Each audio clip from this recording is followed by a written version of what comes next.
അങ്ങനെ നെവിന് നല്ലൊരു കട്ട പണി കൊടുത്തിരിക്കുകയാണ് ലാലേട്ടൻ. നെവിൻ്റെ അടുത്ത് പറഞ്ഞിരിക്കുകയാണ് പൈസ, അതായത് മണി ഒരു വീക്ക് ഉണ്ടല്ലോ, ആ വീക്കിൽ വെക്കുന്ന പൈസ നെവിന് തൊടാൻ പാടില്ല എന്നൊരു നിബന്ധന അല്ലെങ്കിൽ ഒരു പണിഷ്മെൻറ്റ് പോലെ.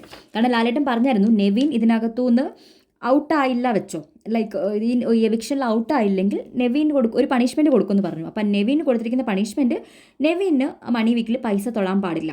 അപ്പോൾ എല്ലാ ആൾക്കാരുടെ അടുത്തും ചോദിക്കുന്നുണ്ട്. ആദ്യം ആദിലയുടെ അടുത്താണ് സ്റ്റാർട്ട് ചെയ്തത്. ബിക്കോസ് ആദിലയായിരുന്നു ഇതിനെക്കുറിച്ച് സംസാരിച്ചത്. ബേബി ഇവിടെ നിൽക്കണം, ഞാൻ പൈസ എടുത്തുകൊണ്ട് പോവാം, നമുക്ക് പൈസ വേണ്ടേ എന്നുള്ളൊരു ഡിസ്കഷൻ ആദില സംസാരിച്ചിട്ടുണ്ടായിരുന്നു. അപ്പോൾ ആദിലയുടെ അടുത്ത് ചോദിച്ചപ്പം ആദിലാണെങ്കിൽ അങ്ങ് ഉരുണ്ട് കളിക്കുകയാണ്. അത് പിന്നെ ലാലേട്ടൻ അങ്ങനെയല്ല, ഞാനിങ്ങനെ ടാസ്കിനെ കുറിച്ചൊക്കെ പറഞ്ഞപ്പം കിട്ടിയാ എടുത്തുകൊണ്ട് പോകും, കുറച്ച് പൈസ ഉണ്ടെങ്കിൽ. അനുമോളും അത് തന്നെ പറയുന്നത്, 25 ലക്ഷം രൂപയൊക്കെ ഉണ്ടെങ്കിൽ ഞാൻ കൊണ്ടുപോകും, ചിലപ്പം ഞാൻ നിൽക്കും എന്നൊക്കെ പറയുന്നുണ്ട്. അവർ ഓൾറെഡി ഡിസ്കസ് ചെയ്തതാണ്. അത് കേട്ടിട്ട് നൂറ് നന്നായിട്ട് പൊട്ടിച്ചിരിക്കുന്നുണ്ട്. നൂറോട് ചോദിക്കുമ്പോൾ നൂറ് പറയാണ് എടുത്തുകൊണ്ട് പോയില്ല, ഫിനാലെ എന്തായാലും നൂറയ്ക്ക് കിട്ടിയല്ലോ, അപ്പോൾ നൂറ നിൽക്കുമെന്നാണ് പറയുന്നത്.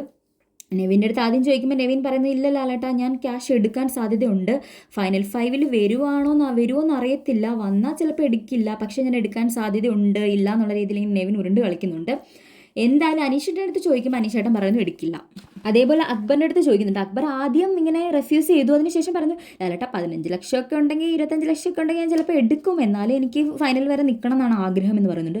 ആരുടെ അടുത്ത് ചോദിക്കുമ്പോൾ ആരെയും പറഞ്ഞു ഞാൻ എടുക്കില്ല എന്ന് പറയുന്നു. നൂറയും പറയുന്നു എടുക്കില്ല. അതുപോലെ സാബുമാൻ പറയുന്നു ക്യാഷ് തന്നെ എന്നെ ഒന്നും വീഴ്ത്താൻ ശ്രമിച്ചാൽ ഞാൻ വീഴത്തില്ല, ക്യാഷ് അല്ല എനിക്ക് ഇമ്പോർട്ടൻ്റ് എന്നുള്ള രീതിയിൽ. പക്ഷെ അറിയാൻ പറ്റത്തില്ല, ഞാൻ ചിലപ്പോൾ എടുക്കും എന്നുള്ള രീതിയിൽ അങ്ങോട്ടും ഇങ്ങോട്ടും മാറ്റി ആസ് യൂഷ്വൽ പറയുന്നുണ്ട്.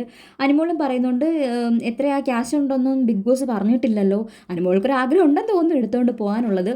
എന്തായാലും നമ്മുടെ നെവിൻ്റെ അടുത്ത് പിന്നെയും ചോദിക്കുകയാണ് ഒന്നും കൂടി. അപ്പം നെവിൻ ഇങ്ങനെ ഉരുണ്ട് കളിച്ചിട്ട് ചിലപ്പം എടുക്കാതിരിക്കാൻ സാധ്യതയുണ്ട് എന്നുള്ള രീതി മാറ്റി പറയുന്നു. എന്തായാലും ലാലേട്ടൻ പറയാണ് നെവിൻ എവിക്റ്റ് ആയാലും ഇല്ലെങ്കിലും ഫൈനൽ 5 വന്നാലും ഇല്ലെങ്കിലും എങ്ങനെയാണെങ്കിലും നെവിന് ആ പൈസ എടുക്കാൻ പറ്റില്ല. അതായത് മണി വീക്കിൽ നെവിന് കളിക്കാൻ പറ്റില്ല എന്നുള്ള കാര്യം നെവിൻ വളരെ വ്യക്തമായിട്ട് നെവിൻ്റെ അടുത്ത് പറയുന്നുണ്ട്. നെവിൻ അത് നല്ല വിഷമം വന്നെന്ന് തോന്നുന്നു. ജയിലിൽ പോകുന്ന സമയത്ത് നെവിൻ അക്ബറിൻ്റെ അടുത്ത് ഇതിനെക്കുറിച്ചൊക്കെ ഡിസ്കസ് ചെയ്യുന്നുണ്ട്. എനിവേ നെവിൻ ഒരു നല്ല പണി തന്നെയാണ് കിട്ടിയത്, അത് ഡിസേർവ് ചെയ്യുന്നുണ്ട്. നെവിൻ്റെ ഒരു പ്ലാൻ കാണുമായിരിക്കും, എടുത്തുകൊണ്ട് പോകാൻ എന്നൊരു പ്ലാൻ നെവിൻ ഉണ്ടായിരിക്കണമായിരുന്നു. എന്തായാലും നെവിൻ്റെ അടുത്ത് ആ പ്ലാൻ അങ്ങ് പെട്ടിൽ മടക്കി വെച്ചോളാൻ ലാലേട്ടൻ പറഞ്ഞിട്ടുണ്ട്. പക്ഷേ ഇത് മതിയായിരുന്നു നെവിന് കൊടുക്കുന്ന പണിഷ്മെൻറ്റ് എന്നറിയത്തില്ല. എന്തായാലും ഇതൊരു നല്ല പണിഷ്മെൻറ്റ് തന്നെയാണ്. അപ്പോൾ നിങ്ങൾക്ക് എന്താ അതിനെക്കുറിച്ച് അഭിപ്രായം തോന്നിയതെന്നോ ഒന്ന് കമൻറ്റ് ചെയ്യുക. അതേപോലെ ചാനൽ ഇഷ്ടപ്പെടുന്നവർ പുതിയ അപ്ഡേറ്റ്സിന് വേണ്ടിയിട്ട് ചാനൽ ഒന്ന് സബ്സ്ക്രൈബ് ചെയ്യുക. അതേപോലെ ലൈക്ക് ചെയ്യുക, ഷെയർ ചെയ്യുക, കമൻറ്റ് ചെയ്യുക.